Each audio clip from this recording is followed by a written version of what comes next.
प्रश्न नंबर 9 देखिए, यदि किसी एपी के तीसरे और नवे पद क्रमशः 4 और -8 हैं तो इसका कौन सा पद शून्य होगा।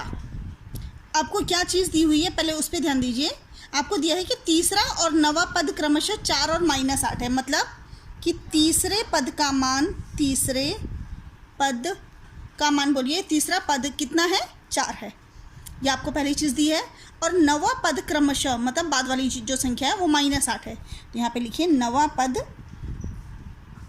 -8 है। ये आपके पास दो चीज़ें दी हुई हैं, तो पहले जो दिया है हम उससे हल करते हैं। तीसरा पद 4 है, तीसरा पद 4 है तो कैसे इसका जो समीकरण बनेगा वो कैसे बनेगा, an बराबर a plus n-1 into D. ये कितना दे रखा है आपको, an 4 बराबर a आपको निकालना है n, यानी तीसरा पद, तीसरा है ये 3 - 1 d, तो ये हो जाएगा आपका a प्लस 3 में से ये 2 d, तो a प्लस 2d बराबर 4, या इसे पलट के लिख लीजिए a प्लस 2d बराबर 4। ये आपका पहला समीकरण बन गया।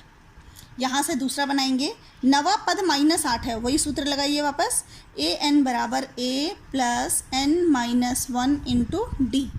an कितना दे रखा है -8 बराबर a प्लस नवा पद है 9 - 1 इंटू डी, तो ये हो गया -8 बराबर a प्लस 8d। इसे भी पलट के लिख दीजिए a प्लस 8d बराबर -8। ये हो गया आपका दूसरा समीकरण। ठीक है, अब हम क्या करेंगे, इन दोनों समीकरणों को हल करेंगे और यहाँ से हमारा a और d दोनों निकल जाएंगे। तो यहाँ पर लिखिए आप समीकरण 1 व 2 से इन दो को हम हल करेंगे। कैसे करके करेंगे, ये है आपका a प्लस 2d बराबर 4 और दूसरा है आपका a प्लस 8d बराबर -8।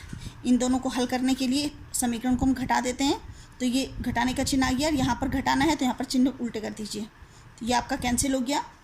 अब 8 में से 2 गए 6, तो ये हो गया -6d बराबर, और ये जुड़ जाएंगे 8 और 4 12, तो d बराबर हो जाएगा आपका 12/-6, काट दीजिए 6 दूनी 12 यानी कि -2, तो आपका d कितना आ गया है, आपका d आया -2, ये आपकी वैल्यू निकल गई। ठीक है, अब जब d निकल गया तो इसका मान समीकरण 1 में रख दीजिए, तो यहाँ से आपका a निकल जाएगा। तो यहाँ पे लिखिए d का मान समीकरण 1 में रखने पर, समीकरण 1 में रखने पर, ठीक है, समीकरण 1 क्या है आपकी, a प्लस 2d बराबर 4। यहाँ पर आप a तो आपने निकालना है, प्लस 2 का 2, d की जगह लिखेंगे आप -2, ये d निकला था हमारा, तो -2 यहाँ पर आ गया बराबर 4, तो ये हो गया a -2 दूनी 4 बराबर 4।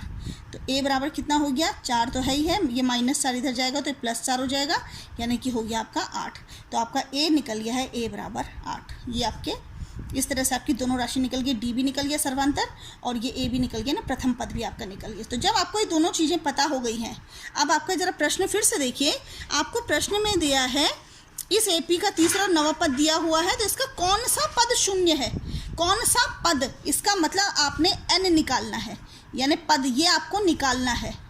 समझ में आ रहा है, कौन सा पद शून्य है, और इस n जो ये n पद आपको निकालना है, इसका जो मान है an ये आपका शून्य है, यानी कि 0 है।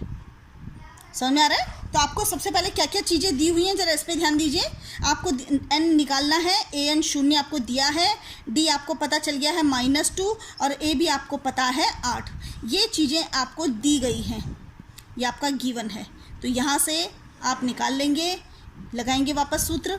सूत्र क्या होता है, an बराबर a plus n-1 into D. an आपका शून्य है, a आपको दिया है 8 प्लस n आपको ज्ञात करना है कौन सा पद, यानी n ज्ञात करना है, और d आपका दिया -2। तो ये हो जाएगा आपका 8 को इधर ले आइए तो -8 हो गया, और यहाँ पे अब इसको ऐसे लिखिए इसे n-1, और ये जो -2 है इसे आप बटे में ले आइए तो -2 इधर आ गया, तो काटिए इसे, माइनस से माइनस और 2 चौको 8, यानी आपका निकला है n-1 बराबर 4। तो n बराबर कितना हो जाएगा, n बराबर हो जाएगा आपका 4 तो है ही है, -1 उधर जाएगा, +1 बराबर कितना हो जाएगा 5, यानी n कितना निकला आपका 5। तो कौन सा पद शून्य है, तो 5वां पद शून्य है, तो आपका आंसर आ जाएगा 5वां पद शून्य होगा। मतलब यदि आपका प्रथम पद 8 है और उसमें आप सर्वांतर d का माइनस d यानी दो आप घटाते रहते हैं, तो एक कंडीशन ऐसा आती है, मतलब एक पद ऐसा आएगा जो शून्य हो जाएगा। तो कौन सा पद होगा? 5वां पद होगा। इस सवाल को देखिए, किसी AP का 17वां पद उसके 10वें पद से 7 अधिक है। तो सबसे पहले हम 17वें पद का मान निकालेंगे और 10वें पद का मान निकालेंगे, और इन दोनों में अंतर कितने का है? 7 का अंतर है, ठीक है, मतलब 7 अधिक है ये। अब हम इसको कैसे निकालेंगे? सबसे पहले हम 17वें पद का मान निकालते हैं। तो सूत्र लगाएंगे हम an बराबर a plus n minus 1 into D, ठीक है। इसमें आपको पता है कि n की जगह आपने 17 लिखना है, तो ये इस तरह से a plus 17 minus 1 into D यानी कि a प्लस 16d। तो 17वें पद का मान हो गया a प्लस 16d। इसी तरह से 10वें पद का मान निकालेंगे तो ये भी हो जाएगा an बराबर a plus n minus 1 into D. तो कितना मान हो जाएगा इसका? a की जगह a, n कितना है? 10, तो यहाँ पर लिखिए आप 10 माइनस 1 इंटू डी, तो a प्लस 9d हो गया। तो देखिए 17वें पद का मान है a प्लस 16d और 10वें पद का मान है a प्लस 9d। अब वो क्या बोल रहे हैं कि AP का जो 17वां पद है वो 10वें पद से 7 अधिक है। 10वें पद कौन सा है? ये, इसमें 7 जोड़ेंगे तो ये निकलेगा।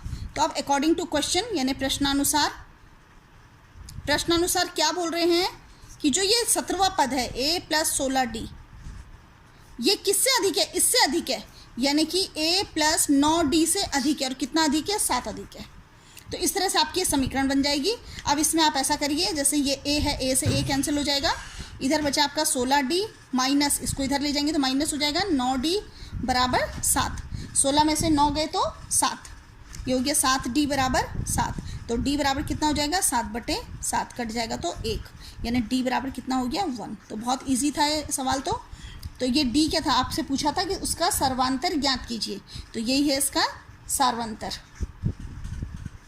बराबर 1, ये इसका आंसर है।